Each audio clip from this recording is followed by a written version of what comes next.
दिन की बात है, आरोही सुबह पार्क में टहलते हुए जा रही थी। तभी उसे एक रोती हुई बच्ची मिली। आरोही ने उससे रोने का कारण पूछा तो लड़की ने बताया कि वह जिस गुड़िया से खेल रही थी वह इसी पार्क में कहीं खो गई है। आरोही ने उस बच्ची को उसकी गुड़िया ढूंढ लाने का आश्वासन दिया, जिससे वह बच्ची चुप हो गई।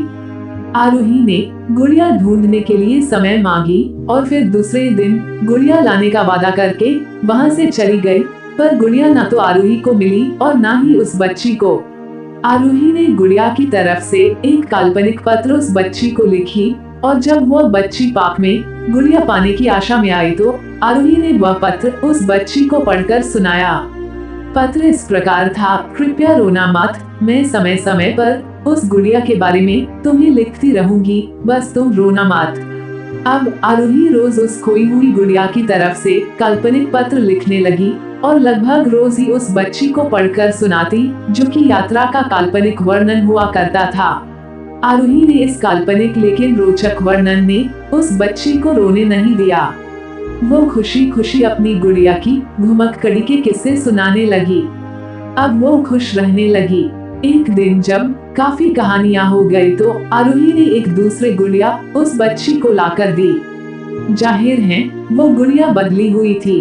उस बच्ची को अपनी खोई हुई पुरानी गुड़िया जैसे नहीं लगी तो वह आरोही की ओर देखने लगी।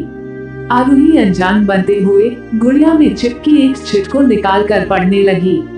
उसमें लिखा हुआ था, यह मैं ही हूँ, तुम्हारी वाली गुड़िया जो पार्क में खो गई थी। दुनिया भर की लंबी यात्रा की वजह से मैं थोड़ी बदल गई हूँ।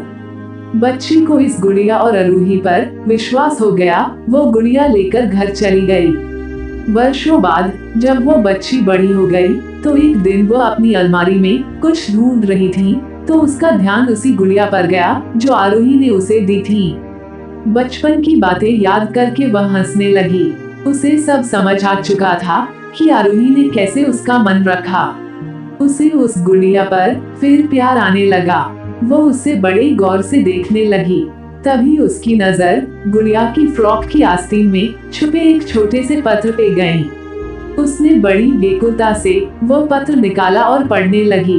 पत्र में संक्षेप में ये लिखा हुआ था, हर वह चीज जिससे तुम प्यार करती हो कभी ना कभी तुमसे खो जाएगी और जो तुम्हारे पास होगी वही तुम्हारे लिए सच्चे रूप में बनी होगी।